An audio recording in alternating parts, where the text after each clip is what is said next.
Shimon, comrade. Okay.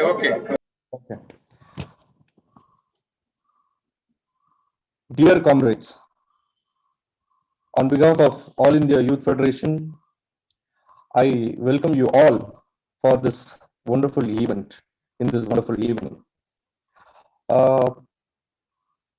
Across the globe, for communists, May 1st, the Workers' Day, is most important day.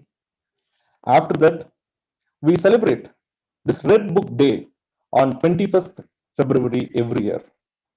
We call this day as Red Book Day because on the same date in the year 1848, the Communist Manifesto written by Comrade Karl Marx and Comrade Friedrich Engels was released. A spectre haunts the Europe, the spectre of communism. All the powers of old Europe have entered into a holy alliance.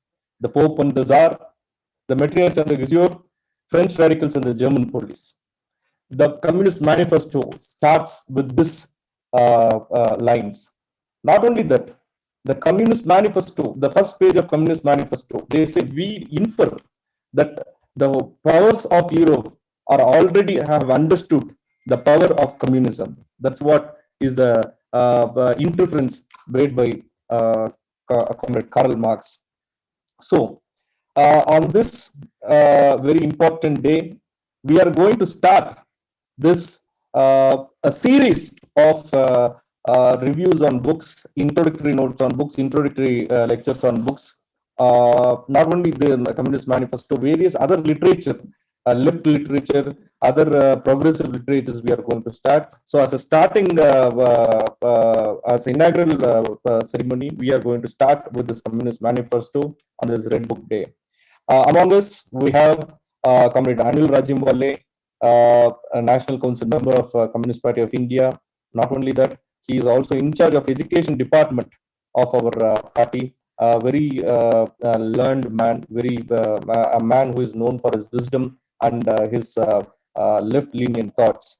So now I invite Comrade Anil Rajimwale to give gist about Communist Manifesto so that we get that enthusiasm to read Communist Manifesto again and again. Thank you so much. Over to Comrade Anil. Thank you, Comrade Harish Bala. How much time now is left? How much time? 45 minutes, Comrade. Okay. So, thank you, Comrade Harish Bala. Thanks to Comrade Tirumalai. Thanks to Comrade Aftab Alam and all other comrades who are present today. At the very outset, I must say that this is a very good initiative to start the series of lectures, beginning with Communist Manifesto written by Marx and Engels. Communist Manifesto is the first program of the communists of the world, or the first communist program written and published in the year 1848. It was written in 1847 and presented to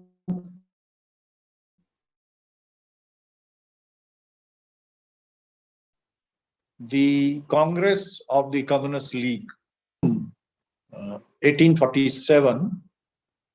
At that time, it was the League of the Just. After having written this League of the Just, entrusted Marx and Engels to write a program of the League. They agreed, and in the second Congress of the League, held in November 1847, it was finally decided that a new program will be prepared on the basis of the discussions that they already had. Marx and Engels set about writing this program, and this program was completed after months of intense study and writing work. by both Marx and Engels, and it was finalized in February 1848. Was the time when Europe was just about to enter into a very turbulent time, which gave rise to what is known in history as 1848 revolution, European revolution. Revolutionary events shook France, Germany, Italy, and most of the European countries at that time, including England. And in that revolution, the various programs, various attitudes of various classes, the bourgeoisie, the proletariat, the peasants, the petty bourgeois, intellectuals, and so on and so forth, they came onto the stage of European history and politics, and their role and policies and programs were becoming clearer. Here I would like to point out a bit of background so as to understand the manifesto. The League of the Just, the precursor of the Communist League, was established in 1836.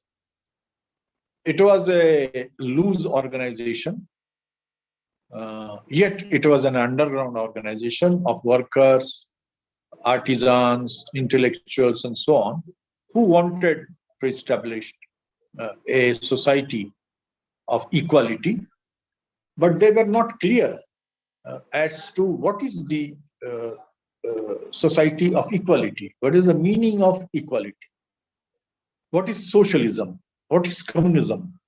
So at that time in Europe, these things were being discussed.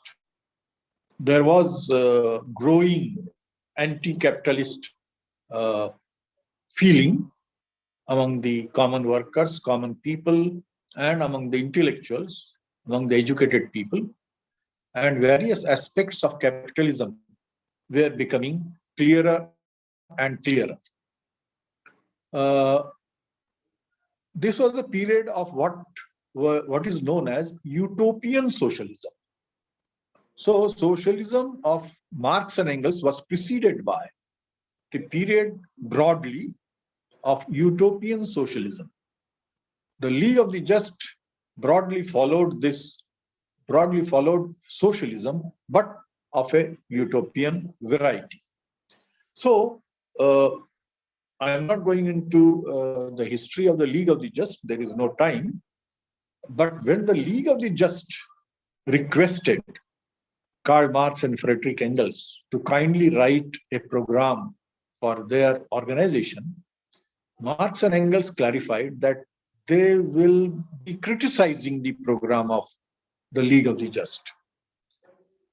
And secondly, they will put their program on an open basis, no secret discussions, but on it should be discussed openly. And thirdly, the League of the Just should function openly, not secretly. Why they did this, it will become clear further on. So the League of the Just agreed to these conditions, and as a result, Marx and Engels were able to write what is known as the Manifesto of the Communist League. The League of the Just became the Manifesto of the Communist League because League of the Just became Communist League. So manifesto is what we call nowadays program of a party, of an organization. During those times, it used to be called manifesto. The manifesto has itself gone through many stages.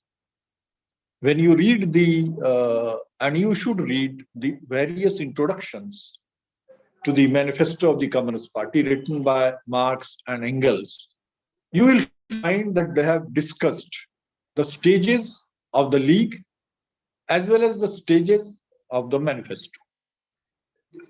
Actually, the first draft of the manifesto was made by Engels 2 years previously. That is known as Credo. And secondly, it is known as Principles of Communism. The Principles of Communism is a small booklet, smaller than manifesto. It is written in question-answer form, written by Friedrich Engels in a very simple language. Later on, they decided to convert and rewrite the Principles of Communism into a properly written booklet, which we are discussing today. That is the Manifesto of the Communist Party. Manifesto of the Communist Party. So, comrades, Communist League was the first communist party of the world. But it was not a communist party established on the level of a particular country. It was an international organization to begin with from the very beginning, consisting of participants or members, activists from various European countries, including England, Europe, Germany, France, Italy, Belgium, and so on and so forth. During those times, the workers' movement and the trade union movement was gradually growing and rising. In some of the countries, the trade union movement was very strong, like in Holland, Belgium, France, England, etc. But there was necessity to give political consciousness to the workers, to raise their political consciousness, as Marx said, to convert the workers into a working class, to impart a class consciousness, to make the workers understand that you are not just workers, you are a class of workers, you are a working class, and you are not just factory workers, you are not just fighting for your economic rights, you are more than this, fighting for a political aim, a political consciousness you must have. You have to change this society and establish a new society based upon equality, justice, which came to be known as Society of Socialism and Communism. So this was the background in which the Manifesto of the Communist Party is written. It is very interesting to know that before the manifesto, there was never any program of any movement. There have been many revolutions in history: French Revolution, English Revolution, American Revolution, German, Italian, so on. In our own country, there has been freedom movement and various kinds of political parties and all that. But there was never any strategy and tactics of a movement. Manifesto was the first strategy, and part of that, the tactics of any conscious mass movement. It had a program. When we say it had a program, it had a manifesto, we mean to say that the working class, our working class leaders and its theoreticians, presented a clear-cut aim and object, a program. That is, how do you view the present situation? What is your attitude to the present society? Do you favor it? Do you see positive things? Do you see negative things? If you see both positive things and negative things, how to change the negative things? And are you satisfied with this society? If not, then do you want to change the society? And so on. And finally, what will be the new society like? What will be the nature of this society? How are you going to solve these problems, the problems that are there in the present society. What is your alternative? What is your program? What is your solution to these problems? And then Marx and Engels went into the question, why these problems have arisen? From where? Why there are problems in the society? How are you going to solve these problems? So these are the questions of strategy, and tactics flows from there. These are the solutions. Number 1, 2, 3, 4, 5, 10. These are the solutions. This is what we want to do. If we carry out these points, then most of the problems will be solved, if not all.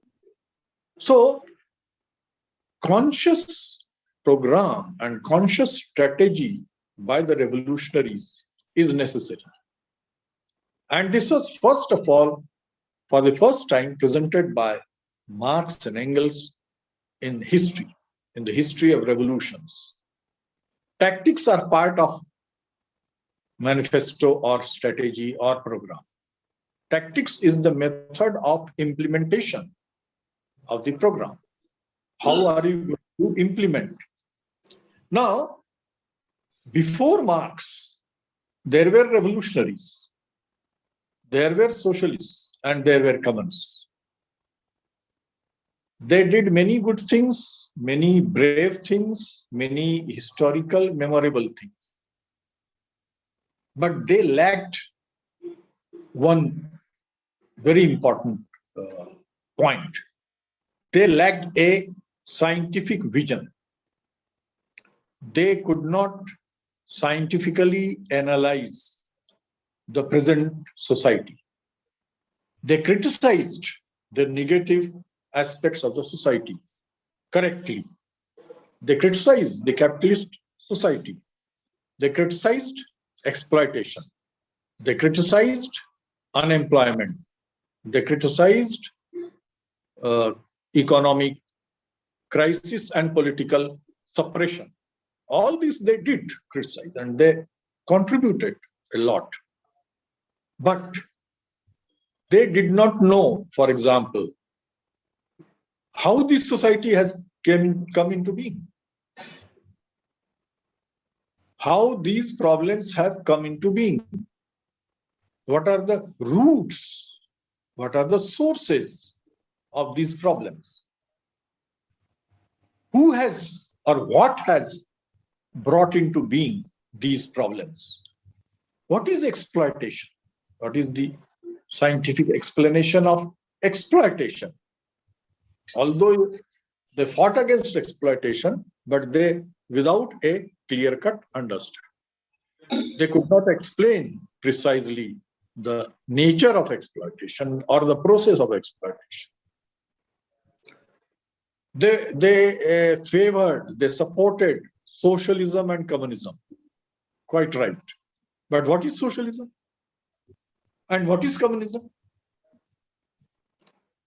You people, youth people, AIYF people, and many others in the struggles during the mass movements give the slogans: down, down capitalism, up, up socialism.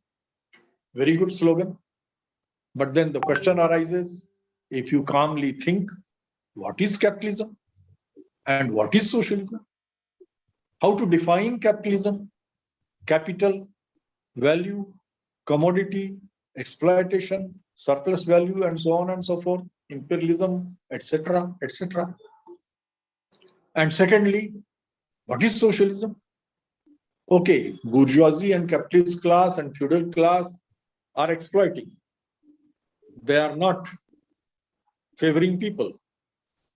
They are creating wealth, profit, and surplus value out of the labor of the masses. Okay, but how to change it? How to end it? These answers were not there with pre-Marx revolutionaries. What is communism? Okay, communism, socialism and communism, particularly communism, is a society of equality. But what is equality? What do you mean by equality? Equality between whom? Between human beings.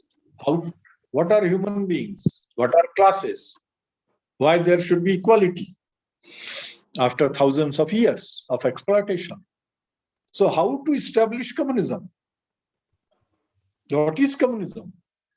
And how it is different from capitalism?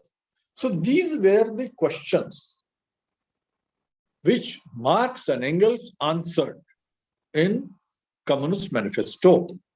This we must understand.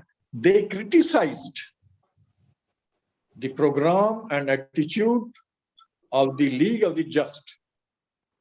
They criticized what is known as Utopian Socialism, and they presented their program of scientific socialism. So first major break in the concept of socialism and communism was brought about by Marx and Engels. That is the significance of this manifesto of the Communist Party. It is not just socialism and communism. It is scientific socialism and it is scientific communism, as they have explained in this small booklet. It is a small booklet of how many pages? Very few pages. Some 96 pages of this edition, which I have got. It is in big type. On the whole, it is generally 50-60 pages. But it is a program full of scientific concepts. Every word is scientific. And that is what we must try to understand. What is scientific? Science provides the answers to what is, what will be, how, when, what is the process.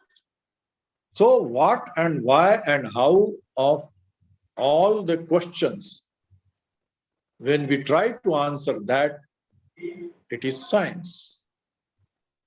As it is natural science, as science explains nature, biology, physics, chemistry, universe, this, that, and the other. Similarly, these scientific concepts can be applied to society also. And for the first time, comrades, for the first time, Karl Marx and Friedrich Engels applied scientific concepts, science, to the questions of society. And therefore, the study of society was for the first time put on the basis of, raised on the basis of, developed on the basis of science. As universe is a law-governed process, as the motion of earth, sun and moon are law-governed process, as biological development is a law-governed process, as law of gravity is an objective law, and so on and so forth. Similarly, the origin and development of society is also a law-governed process. And these laws have to be understood by the revolutionaries. That was what Marx and Engels insisted. Marx and Engels discovered for the first time the laws governing development of society that we have to understand. Without understanding those laws, laws that are objective, laws that are residing within the society. Society arose in certain conditions with the emergence of human being, and since then it has been developing through various stages till today. And today we are living in a capitalist society. So society has been in motion, change. And through this motion, through this development, it has come to the stage of capitalism. So we are today in capitalist society. But capitalist society is not also stationary. It is continuously developing through motion and dialectics. Therefore, and this is a very important point, therefore, capitalist society also will not be permanent. It is not stationary. It will give way to a new society in future. It has its own laws of development, which must give rise to a new society in future. That society Marx and Engels called communism. Capitalism will be replaced by communism. First stage of communism is socialism.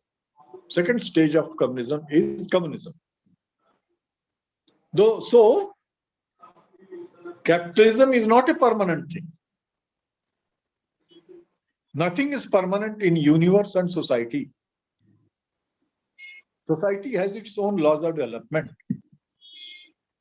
And therefore, they reached the conclusion that for the first time, Marx and Engels concluded that capitalism is not going to remain in existence, is not going to be permanent, and it is going to be replaced in future by another society, higher society, free from exploitation, free from classes and class exploitation, class relations.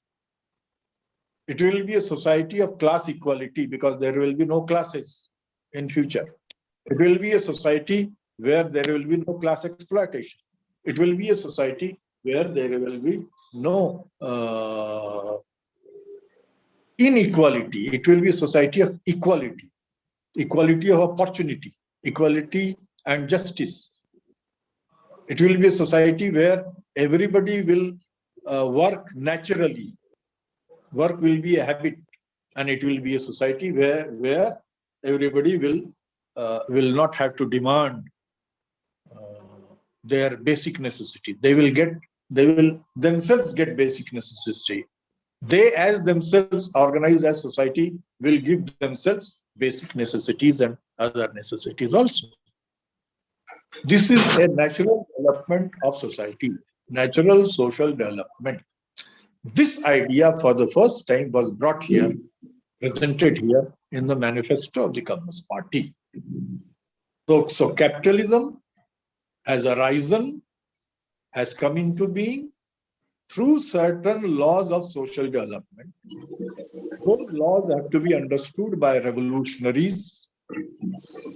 They must understand these laws. They must understand the conditions, objective situation in capitalism, find out who are their friends, find out who can cooperate with them, and find out how to fight capitalism, and find out what are the stages of replacing capitalism with socialism and communism.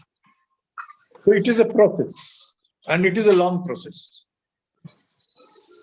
Social change, revolution is not a shortcut. It goes through various stages. These stages are not our creation, the creation of revolutionaries.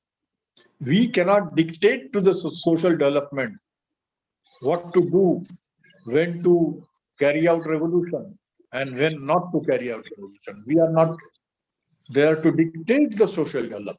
We are there to understand the social development and its laws, and then define our strategy and tactics. That is what Marx and Engels did. They decided, they discovered the strategy and tactics out of the objective situation laws of capitalist development. They criticized the previous socialists as utopian. That is, what is the meaning of utopian? You want to act according to your wish and will. You think that, okay, let us organize groups of revolutionaries. Let us collect arms, and tomorrow morning or tomorrow evening we will carry out revolution. It is not like that. We cannot impose our subjective, wishful ideas upon the society. We have to first understand the objective conditions, the consciousness level of the masses, the preparedness of the people, the methods to carry on revolution, whether arms or books or newspapers or elections or mass movement or strikes and this and that. And then gradually we have to raise the consciousness of the masses. And then according to situation, according to maturity of situation, we have to raise the consciousness of the people. What does it mean? For example, like in Kisan movement, farmers movement, famous farmers movement which took place around the borders of Delhi. Before that movement, nobody could say that Kisans will carry out such a big movement.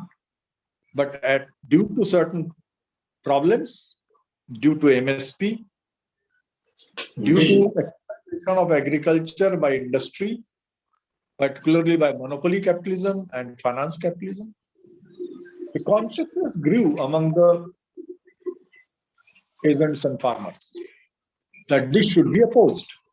And they started gathering together. Their leadership understood this and organized them. And organized them gradually by understanding their problems. And at a certain point, they came together and carried out this long drawn, 1 year long or more, this long drawn mass movement. So before that, the situation was not there. It was not mature. But at a certain point, the consciousness and the problem of the farmers became acute. And the leadership understood this and organized them. So objective situation has to be understood by the leadership of the movement, by the revolutionaries. That is what Marx constantly emphasized, that revolutionaries must first understand the laws of social development and then create conditions, subjective conditions, for bringing about a social change in accordance with the situation. That they have to understand what is that situation. Now, comrades, Harish Bala has already quoted the very first paragraph of the manifesto. A spectre is haunting Europe, the spectre of communism. So communism began to spread, and the capitalist class, particularly the big capitalist class, became very, it started shaking, or it started getting afraid of the ideas of communism. Now, I will not go into those details of history, though they are very interesting, and you must know all those details of European history, and it has relevance for us also today. The manifesto is divided into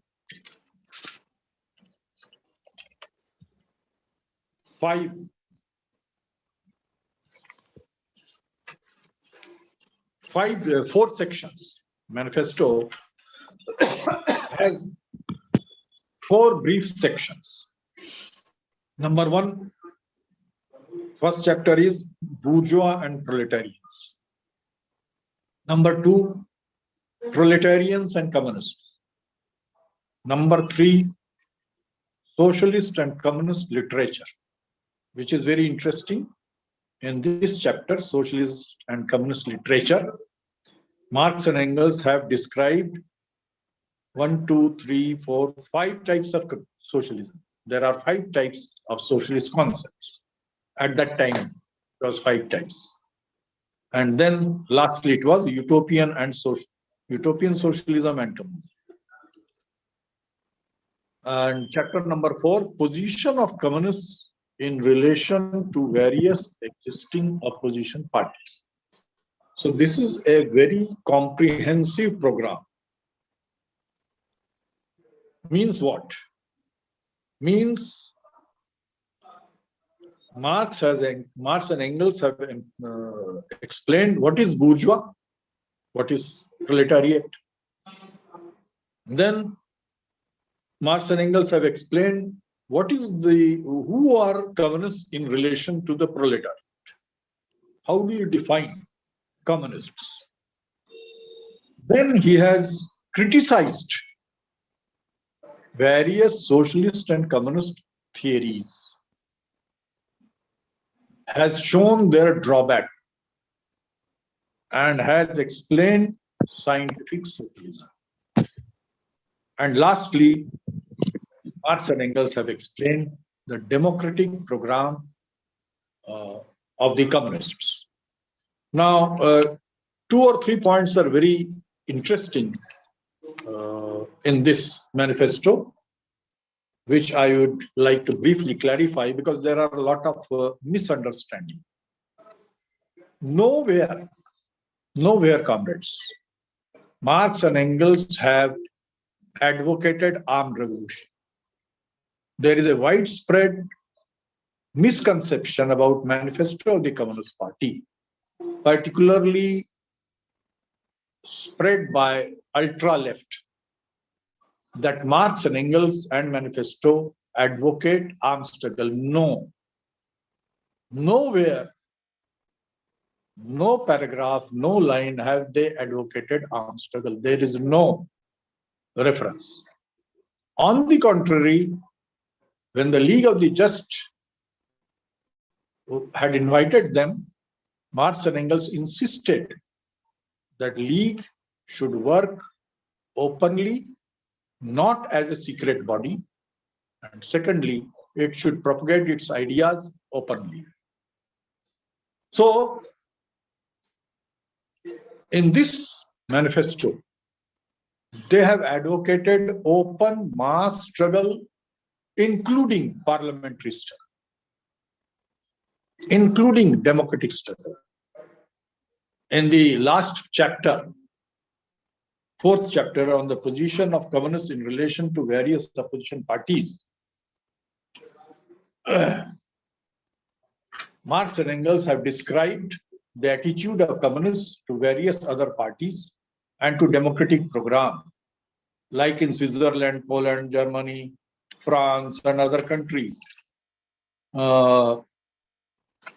In Germany, they fight along with the bourgeoisie whenever it acts in a revolutionary way against the absolute monarchy and feudal squararchy and so on. So, Engels has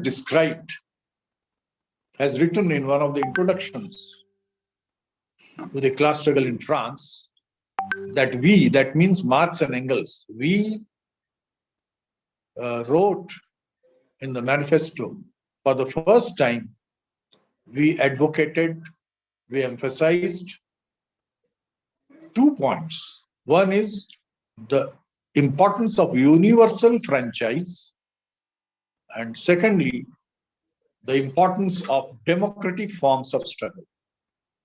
Struggle for democracy, struggle for 8-hour work, limitation of work hours, and so on. So, adult franchise and struggle for democratic rights is a very important aspect of the manifesto. Without it, the mass movement cannot create conditions for socialist struggle, struggle for socialism, and struggle for communism. So, democratic struggle and democratic revolution is very important. And this is very relevant for us today, in today's conditions, in our country and the world over. In our country today, we are fighting against communal, right-wing, reactionary, fascist or fascistic government, which is demolishing all the democratic rights, democratic constitutions, democratic structures, and so on. And therefore, we are advocating a broad platform of all the democratic forces. So, manifesto is very much relevant here. This is one very important point of manifesto. Struggle for democracy and democratic rights. Because Marx and Engels have viewed the democratic rights as weapons in the hands of the masses to fight for their right, fight for democracy, and for socialism and communism. So this is an important stage in revolution, important stage in revolutionary struggle. Secondly, I want to emphasize that these concepts, bourgeois, proletarians, petty bourgeois, communism, socialism, these are precise scientific concepts.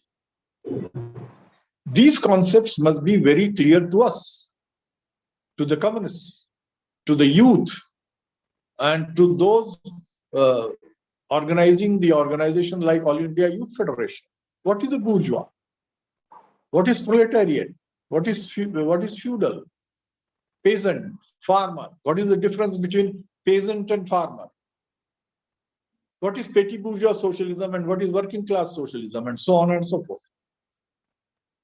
By developing these concepts for the first time, and this is very important, for the first time, Marx and Engels brought the proletariat and the working class to the stage of world history and world politics. Before Marx, those who sympathized with working class, workers, poor, they sympathized alone. They only sympathized. They supported them. They gave them some relief. They helped them. Very good. All this is social good, social reform. Helping the poor, helping the workers. That is very good. We like that. We support that wherever it happens. But that is not enough. Marx and Engels for the first time discovered a force which will change history. How it will change, in what way, what manner, that is to be discussed. For the first time, workers were seen as working class. Class is a relationship to the means of production, to the tools, to the factories, to the fields, to the web, to the things with which we work, to the laboring tools. That is a class. So working class was seen as a force which just not needed not sympathy, just not support, but it was a force. Working class is a force which creates the society, which creates the capitalist society through its labor, through physical and economic values. It creates tools. It creates steam engine. It creates power. It creates electricity. Today, computers. It creates millions and billions of types of commodities that we use daily in our life. So, working class is seen by Manifesto as the creator of the society, as the creator of the capitalist society also. Without the labor of the working class, capitalist society cannot be created. So it is the creator. It is not just somebody whom you somebody whom you will give your wishes, your support, your sympathy. Oh, you are downtrodden, you are exploited, you are wearing torn clothes, you don't have food, you are unemployed. Okay, that sympathy has to be there. But much more than that, it is proletariat. It exercises, it uses certain tools to create the production, to create the society through production. And therefore, it is a revolutionary class. Workers organized as a class is a revolutionary class.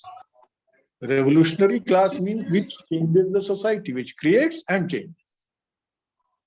As Marx said in criticism of Hegel, for the first time, conditions have been created for the creation of a new society on this earth.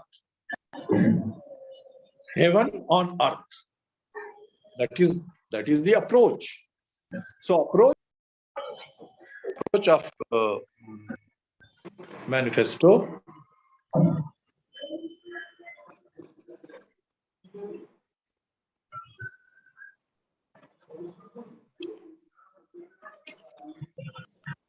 You are not audible.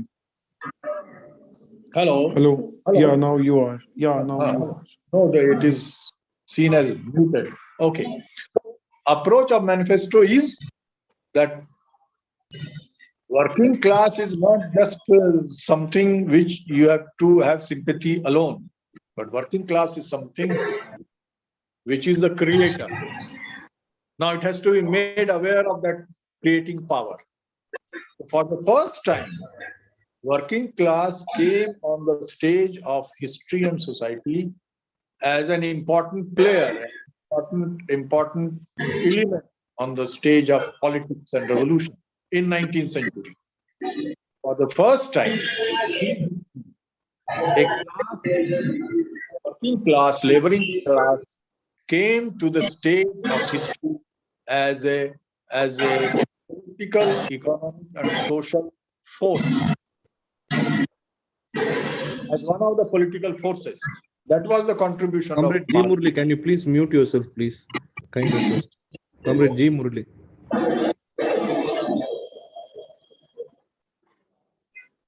So this was the contribution of Marx and Engels. Marx brought the proletariat or the working class onto the stage of history as a creator of present society. Though it is exploited, yet it is creating capitalism. And as a creator of a future society, if it can create a society with exploitation, the working class also can create a society without exploitation in future, socialism and communism. That was the power of the working class. Initially, it was called proletariat. Sarvahara means which does not own the tools and instruments of production which it works with. Earlier, the peasants and farmers had their own means of production. But the proletariat, industrial proletariat, does not own the means of production with which it works. In future, in communism, the proletariat as a class, as working class, will own this society, will own these instruments, these tools, factories, mills, transport, this, that, and the other, where production is carried on. So proletariat will become the working class, owning class, not as wealth owning, not as profit owning, not as surplus value owning, but owning the entire tools and instruments collectively as a class. Workers, peasants, farmers, owners, the workers by hand and by mind, and so on and so forth. That was the discovery by Marx and Engels. It is the working class, and not only working class, but in collaboration with other classes, peasants, farmers, petty bourgeois, intellectuals, and so on. In one place, Marx has said that the proletariat cannot liberate itself alone. It cannot liberate itself without liberating the whole of society. The proletariat will liberate itself by liberating the whole of society, where in a society where there will be no class, no distinction, no of other sections, no caste distinction, no category distinction, no economic, social, cultural distinction. He has told it so in so many words in many places while explaining the manifesto. So this was the discovery made by Marx. And then thirdly, or another point, that Marx and Engels visualized that the workers and those all laboring, they will create their own organizations of revolutionaries, and they will propagate, they will make propaganda, they will make their views known to the people, led by their leaders, led by their intellectuals. And Marx and Engels were the biggest intellectuals of recent history.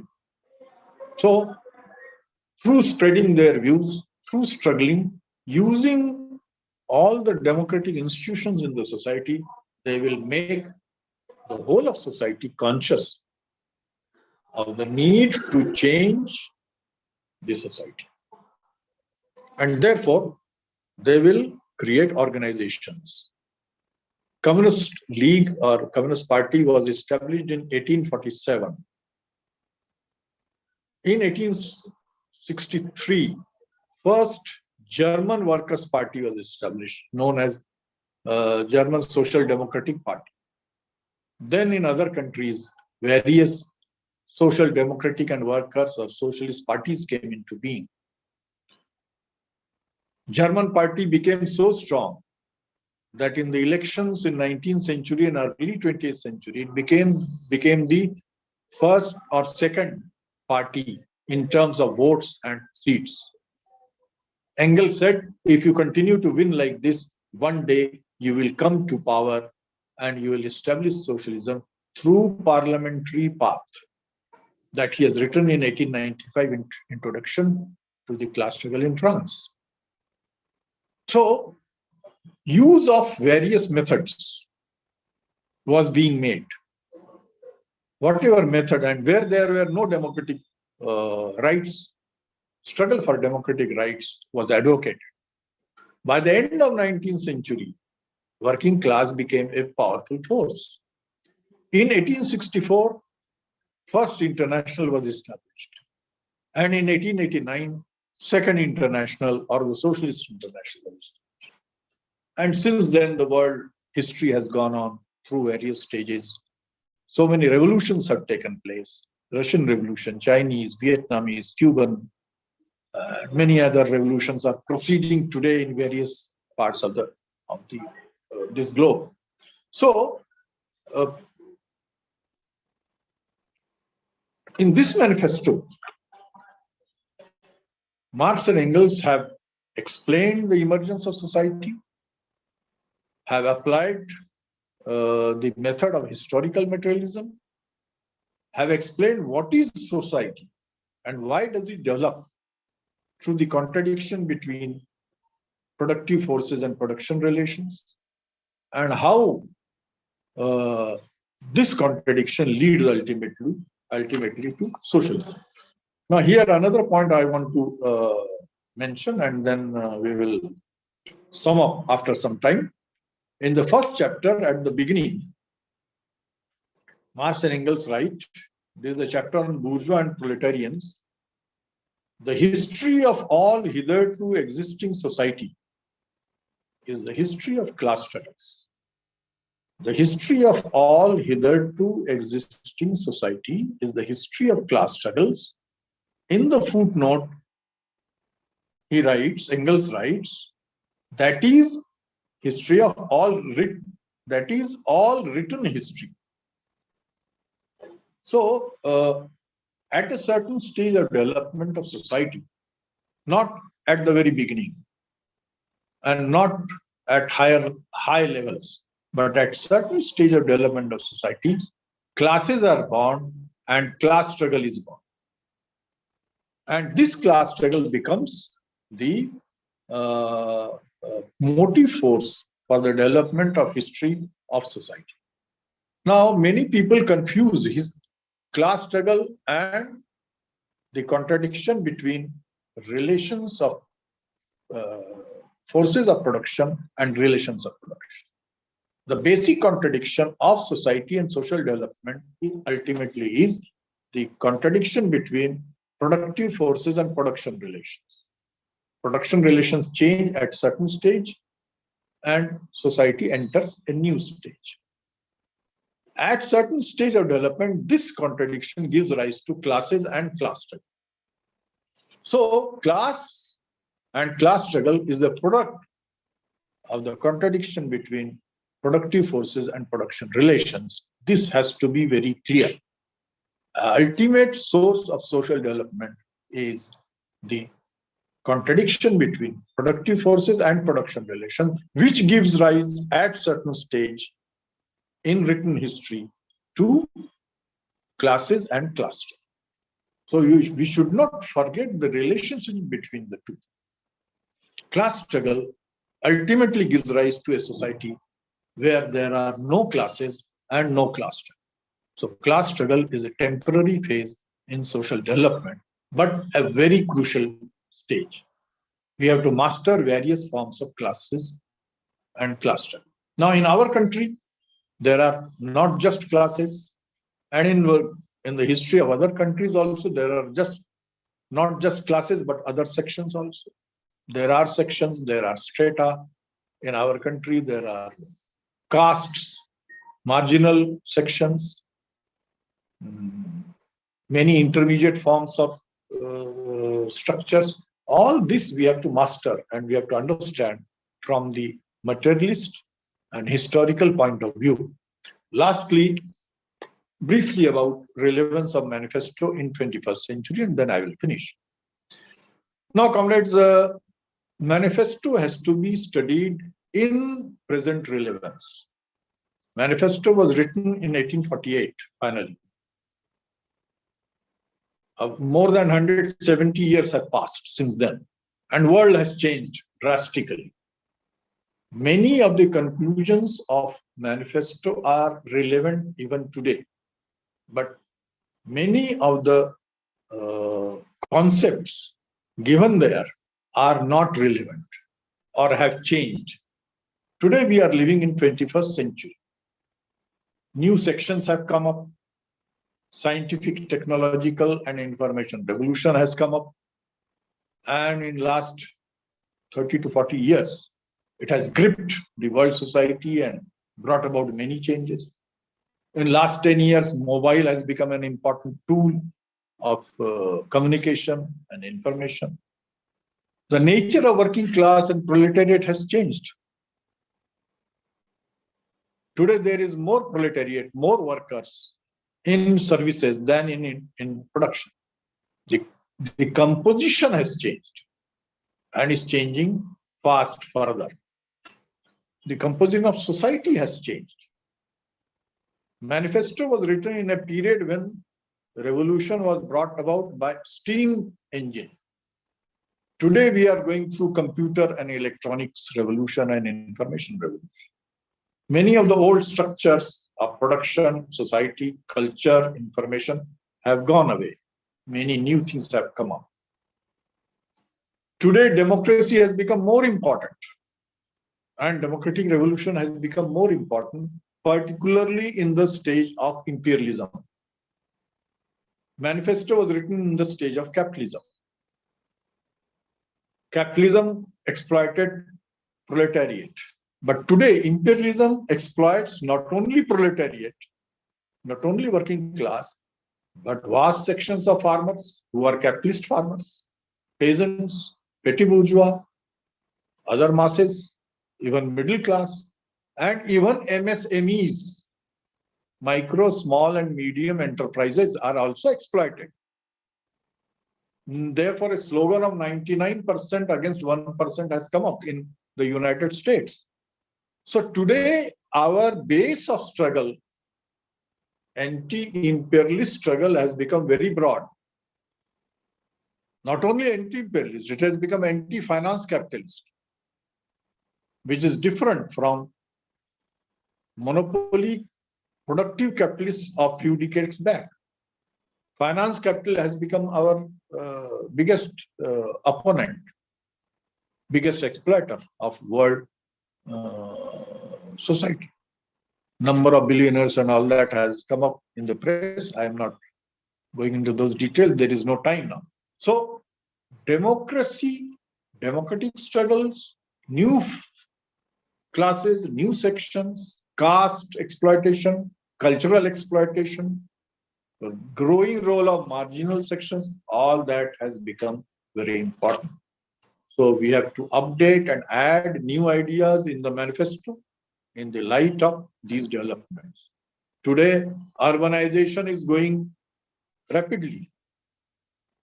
on rapidly in our country and in world society, in the other countries, in world society. Urbanization is spreading fast. So much so that in many countries, society has already become urbanized. In our country also, very soon, half of the society will be urbanized. So how will you work in the multi-million cities?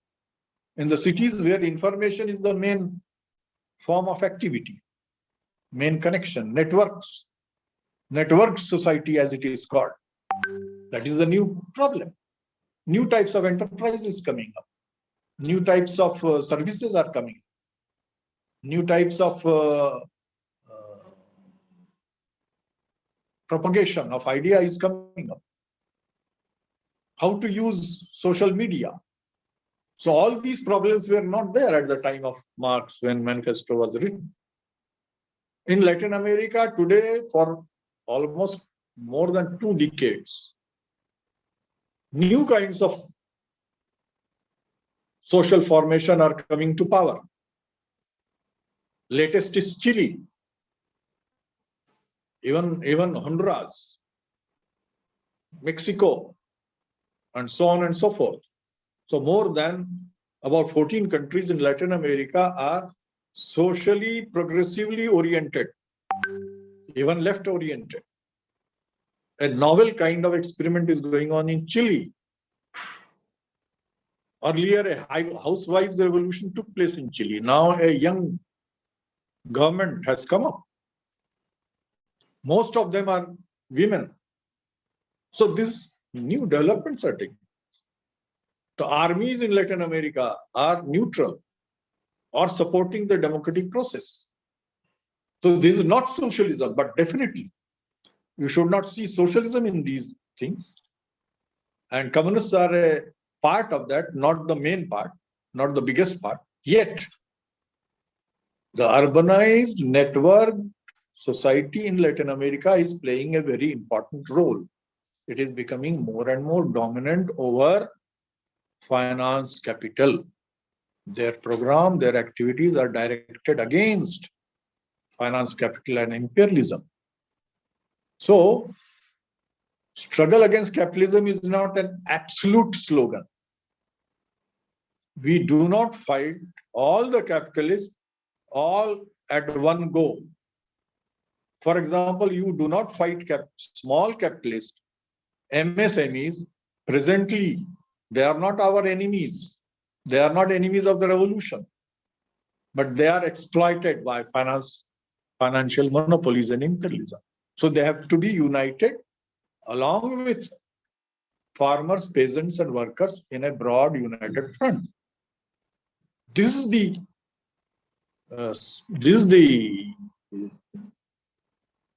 lesson, so to say, of Manifesto today. In other parts of the world also, many changes are taking place in Europe, in Asia, and in Africa. And Latin America has shown that the left and democratic forces, if they are able to understand the changes in the society, that is the dialectics of social development, then they can bring about gradual changes, socio-economic, political, cultural, step by step.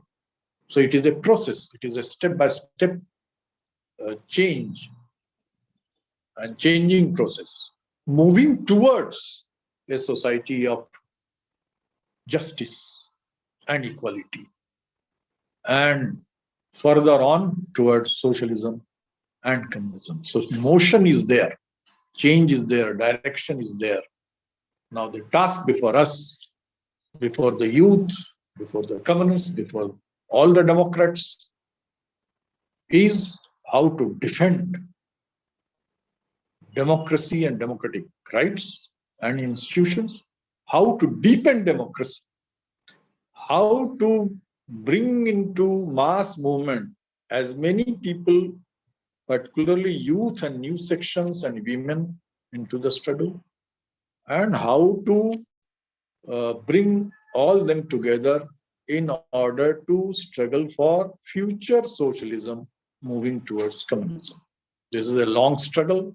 This is a step-by-step struggle, but changes are no doubt taking place in the world. Rapid transformation is taking place, and I'm sure study an explanation of Manifesto of the Communist Party written by Marx and Engels, and updating of Manifesto according to the situation of 21st century will definitely broaden and deepen our mass movement, in which AIYF, All India Youth Federation, has a crucial role to play. So I request all of you to study Manifesto written by Marx and Engels in the present context of 21st century socialism. Thank you very much. Thanks to Comrade Anil Rajimwale for giving us a very good introduction about the Manifesto of Communist Party. It is not just an introduction, it's a deep analysis of the Communist Manifesto and how it should be viewed in the present context. So I wholeheartedly thank Comrade Anil Rajimwale on behalf of all the comrades of All India Youth Federation. This program is going to end here, but it is just the end of this program. It is going to be a continuous series. We are going to do the same Communist Manifesto program in Hindi in some other day as a scheduled program. And after that, we are going to read other books. So stay tuned and keep watching this space for more intellectual programs. Thanks. Thank you, one and all.